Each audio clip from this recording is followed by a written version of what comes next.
दो ब्राह्मण, एक वृद्ध और एक युवा, विद्यानगर से पवित्र तीर्थ यात्रा पर निकले।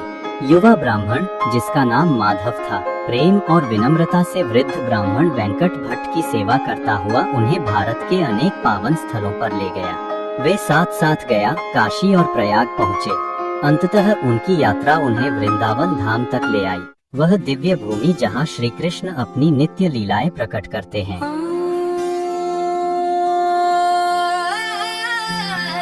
ब्रज भूमि की पावन वायु और श्री कृष्ण लीला की स्मृतियों में दोनों ब्राह्मण भाव विह्वल हो उठे और उनके हृदय भक्ति और आनंद से पिघल गए। जय राधे जय कृष्ण जय वृंदावन, श्री गोविंद गोपीनाथ मदन मोहन, श्याम कुंद राधा कुंद गिरि गोवर्धन, कलिंदी जमुना जया जय महावन, कैसे गाता बंसी गाता द्वादश कनम, जहाँ सब लीला कोइलो श्री नंदनंदन।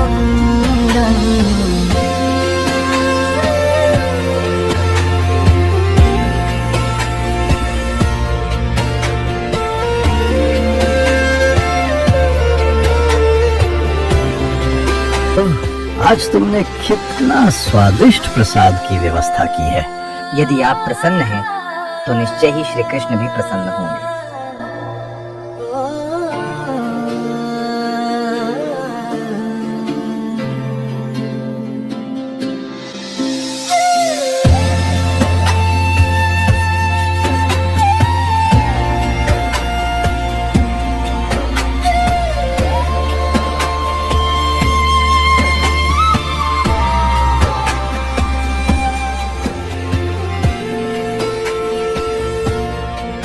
मैं धन्य हूँ कि मुझे गोपाल के दर्शन मिले। जब हम साक्षात विजेंद्र नंदन के सामने खड़े हों और उनकी कृपा दृष्टि हम पर पड़े, तो इससे अधिक शुभ क्या हो सकता है। हाँ माधव, मैं तुम्हारा हृदय से आभारी हूँ कि तुम मुझे यहाँ लाए। ये अवसर मेरे लिए संसार से भी अधिक मूल्यवान है। ओह, कृपया मुझे श्रेय न दें। आपका यहाँ आना तो गोपाल की इच्छा थी। उनकी अनुमति के बिना तो कोई वृंदावन में प्रवेश भी नहीं कर सकता।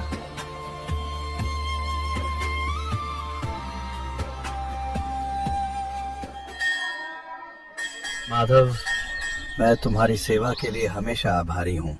इतनी सेवा तो मेरे अपने बेटे ने भी कभी नहीं की। मुझे लगता है कि बदले में कुछ देना चाहिए। अगर कुछ न लौटाया तो मुझे बुरा लगेगा। आदरणीय ब्राह्मण देव, मैं यह सेवा केवल श्री कृष्ण की संतुष्टि हेतु करता हूँ। ब्राह्मणों की सेवा श्री कृष्ण को अत्यंत प्रिय है। वही मेरे लिए परम पुरस्कार है। तो ये स्वीकार कीजिए। माधव, कृपया मेरे दामाद बन जाइए। मैं अपनी बेटी का विवाह आपसे करना चाहता हूँ। आदरणीय ब्राह्मण देव, ये मेरे लिए अत्यंत सम्मान की बात है, किंतु क्षमा करें, मैं इस प्रस्ताव को स्वीकार नहीं कर सकता। कृपया इसे स्वीकार करें। इसे मेरी हृदय से की गई कृतज्ञता समझिए। लेकिन आपके परिवार का क्या? क्या आपके बेटे, पत्नी और रिश्तेदार मानेंगे? मैं गरीब हूँ और आप एक बड़े अमीर और विद्वान परिवार से हैं। शायद वे इसे कभी स्वीकार न करें। कृपया जल्दी में कोई वादा न करें। वे स्वीकार करेंगे। मेरी बेटी मेरी जिम्मेदारी है और निर्णय करने का अधिकार मेरा है। चिंता मत करो। मुझसे एक विनती है, कृपया ये वचन श्री गोपाल जी के समक्ष दीजिए। हमारे इस संकल्प के साक्षी स्वयं भगवान हूँ। हाँ बिल्कुल, मुझे ये करते हुए खुशी होगी। हे गोपाल, मैं इस युवा ब्राह्मण माधव की सेवा से अत्यंत प्रसन्न हूँ। मैं अपनी पुत्री का हाथ इसे सौंपता हूँ। हे भगवान, कृपया मेरी इस प्रतिज्ञा के साक्षी बनिए। हे गोपाल, इस ब्राह्मण की बेटी से मेरा विवाह हो या ना हो, इससे मुझे कोई फर्क नहीं पड़ता। लेकिन मुझे इस बात की चिंता है कि वृंदावन जैसे पवित्र धाम में ये ब्राह्मण झूठ ना बोले और अपने धर्म से ना गिरे। इसी कारण मैंने उनसे निवेदन किया कि वे आपके समक्ष ये वचन लें। हे मेरे प्रभु, अगर उनके धर्म की रक्षा के लिए जरूरत पड़ी तो कृपया आप ही उनके वचन के साक्षी बन जाइए।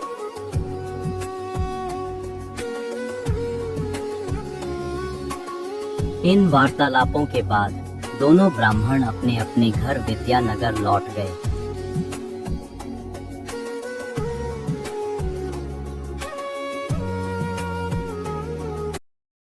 माधव की बात सच निकली। वेंकट भट्ट के परिवार वाले उनके वचन से सहमत नहीं थे। मैंने ये वचन भगवान गोपाल के सामने दिया था, इसलिए मुझे अपनी पुत्री उन्हें देना ही होगा। पिताजी, यदि आप मेरी बहन को उसके हाथ दे देंगे तो हमारे कुल का मान सम्मान नष्ट हो जाएगा। यदि आप ऐसा करेंगे तो मैं विष पी लूंगी। अगर मैं न दूं तो माधव गोपाल को साक्षी बुलाएंगे, फिर वो मेरी बेटी को बलपूर्वक ले जाएंगे और तब मेरे धर्म का कोई मतलब नहीं रहेगा। गोपाल तो बहुत दूर है, उसकी चिंता मत करो। बस इतना कह देना, मुझे ऐसा कोई वचन याद नहीं, बाकी सब मैं संभाल लूंगा।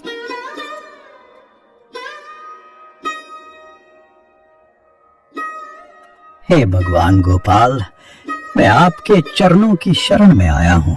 कृपया मेरे धर्म की रक्षा कीजिए और साथ ही मेरे परिवार को मृत्यु से बचाइए। प्रणाम आदरणीय ब्राह्मण। वृंदावन में आपने अपनी बेटी मुझे देने का वादा किया था, अब आप चुप हैं, तो अब आपका क्या निर्णय है? अरे नीच, तू मेरी बहन से विवाह चाहता है? पौना चांद पकड़ना चाहता है क्या? ये सभा इसलिए बुलाई है क्योंकि इस आदरणीय ब्राह्मण ने मुझे अपनी पुत्री देने का वचन दिया था, परंतु अब ये अपने वचन से मुकर रहे हैं। क्या ये सत्य है वेंकट भट्ट जी? क्या आपने ऐसा कोई वचन दिया था? माफ कीजिए, मुझे ठीक से याद नहीं है। सबने सुना ना, इन्हें याद ही नहीं कि ऐसा कोई वादा किया था। असल बात यह है कि तीर्थ यात्रा के समय मेरे पिताजी के पास बहुत धन था। इस धूर्त ने उन्हें कोई नशा देकर सब कुछ चुरा लिया और फिर चोरी का झूठा बहाना बना दिया। अब बेशर्मी से दावा करता है कि मेरे पिताजी ने मेरी बहन का विवाह इससे तय कर दिया था। हे आदरणीय सज्जनों, क्या ऐसे छल पूर्वक और कपट पूर्ण व्यक्ति को अपनी कन्या दे देना उचित है? लगता है धन देखकर इसका मन ढंगा। अब लोग शांत हो जाएं। चलिए अब माधव की बात सुनते हैं। आदरणीय सज्जनों, मैं केवल सत्य कह रहा हूँ। इस ब्राह्मण ने मेरी सेवा से प्रसन्न होकर अपनी पुत्री मुझे देने का वचन दिया था। मैंने विनम्रता पूर्वक मना किया, ये कहते हुए कि मैं इस योग्य नहीं हूँ, किंतु इन्होंने बार बार आग्रह किया। तब मैंने उनसे प्रार्थना की कि ये वचन श्री गोपाल जी के समक्ष दें और श्री विग्रह के सामने इन्होंने कहा, हे भगवान, साक्षी बनिए, मैं अपनी पुत्री इस ब्राह्मण को देता हूँ। श्री गोपाल सबके साक्षी हैं और सब कुछ जानते हैं। यदि तुम गोपाल जी को यहाँ साक्षी के रूप में ला सको तो मैं अपनी पुत्री तुम्हें दे दूंगा। मैं वृंदावन से स्वयं श्री गोपाल को साक्षी रूप में लाने के लिए तैयार हूँ, पर सच्चाई से कहिए, क्या तब भी आपका परिवार उसे स्वीकार करेगा? ये माधव तो मूर्ख है, खुद ही अपने जाल में फंस गया। भला एक पत्थर की मूर्ति वृंदावन से चलकर यहाँ कैसे आ सकती है? उसे सच में लगता है कि वो मूर्ति ही स्वयं श्री कृष्ण है, जो मेरे पिता की बात सुन रहे थे। हाँ, हम सब तैयार हैं। अगर गोपाल सचमुच जलकर यहाँ आए तो बहन को दे देंगे इसे। इस बार माधव ने सबके सामने लिखित वचन लिया ताकि सभी साक्षी रहें और कोई फिर से इनकार न कर सके, और उसने वहां मौजूद लोगों से ये बात कही। आदरणीय सज्जनों, कृपया मेरी बात ध्यान से सुनिए। ये वृद्ध ब्राह्मण सत्यनिष्ठ है और धर्मपरायण है। इनकी कोई इच्छा नहीं थी अपने वचन से मुकरने की, परंतु केवल इस भय से कि इनके परिजन अपने प्राण न त्याग दें, ये सत्य से डगमगा गए। अब मैं इनके पुण्य बल से स्वयं परम भगवान को साक्षी के रूप में बुलाऊंगा, ताकि इनका ये पावन वचन अक्षुण्ण बना रहे। माधव फिर वृंदावन लौट गए ताकि गोपाल को साक्षी बनाकर ला सकें।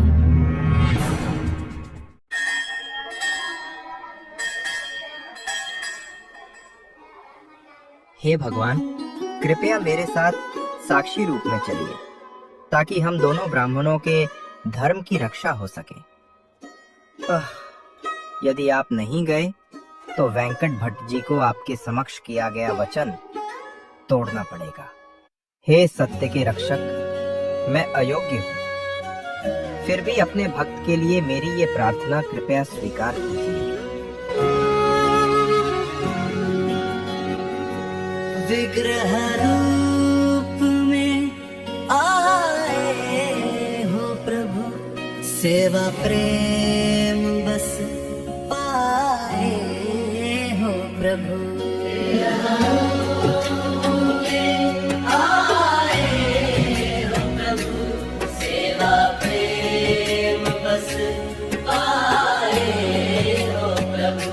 लोग कहे विग्रह में नहीं, पर तुम तो हो हर कण में यही।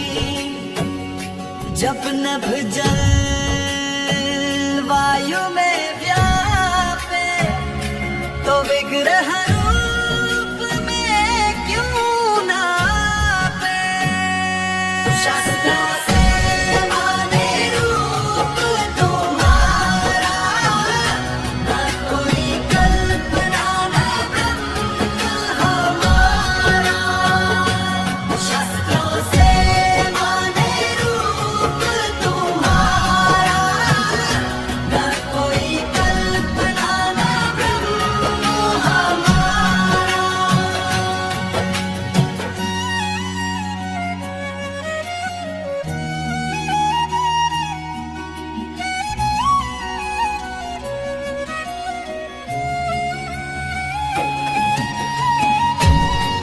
हे माधव, तुम्हारी सरल श्रद्धा से मैं अत्यंत प्रसन्न हूं, जो मुझे केवल पत्थर मानते हैं। मैं उनके लिए पत्थर ही बन जाता हूं, परंतु तुमने मुझे भगवान श्री कृष्ण के स्वरूप में देखा है, इसलिए मैं तुम्हारी श्रद्धा के अनुसार उसी स्वरूप में प्रकट हुआ हूं। हे भगवान गोपाल, आपने मेरी प्रार्थना सुन ली। मैं आपका अत्यंत आभारी हूँ। माधव, अब तुम अपने घर जाओ और पुनः सभा बुलाओ। केवल मेरा स्मरण करना, मैं स्वयं प्रकट होकर साक्षी बनूंगा और तुम दोनों ब्राह्मणों के धर्म की रक्षा करूंगा। हे भगवान, यदि आप 4 भुजाओं वाले विष्णु रूप में भी प्रकट हों, तब भी वे विश्वास नहीं करेंगे, परंतु यदि आप गोपाल के रूप में जाकर अपने सुंदर मुख से स्वयं बोलेंगे, तब वे आपकी साक्षी को स्वीकार करेंगे। परंतु माधव, मैंने आज तक नहीं सुना कि कोई विग्रह एक स्थान से दूसरे स्थान तक चलता हो। हे गोपाल, जब आप मुझसे बोल सकते हैं तो मेरे साथ चल भी सकते हैं। आपके लिए कुछ भी असंभव नहीं है, क्योंकि आप स्वयं भगवान हैं। माधव, तुम्हारे प्रेम और श्रद्धा से तुमने एक बार फिर मुझे जीत लिया है। मैं तुम्हारे साथ विद्यानगर चलूंगा। हे गोपाल, बहुत बहुत धन्यवाद। पर मेरी एक शर्त है। जो कुछ भी आप कहेंगे प्रभु, मैं उसी का पालन करूंगा। पीछे मुड़कर तुम मुझे नहीं देखोगे। जैसे ही देखोगे मैं वहीं ठहर जाऊंगा। मैं तुम्हारे पीछे चल रहा हूँ, ये पायल की आवाज से जान लेना। रोज 1 किलो चावल भेंट करो, मैं खाकर तुम्हारे पीछे चलता रहूंगा। जैसा आप कहेंगे हे गोपाल।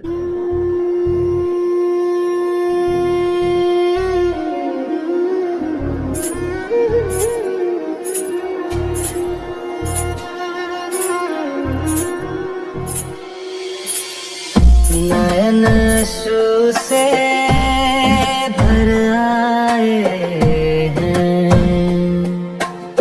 सोच के तुम संग आए हैं।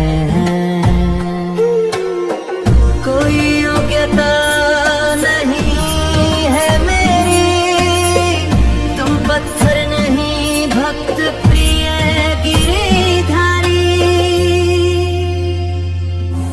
गोपाल गोपाल साक्षी गोपाल, गोविंद दामोदर माधव गोपाल।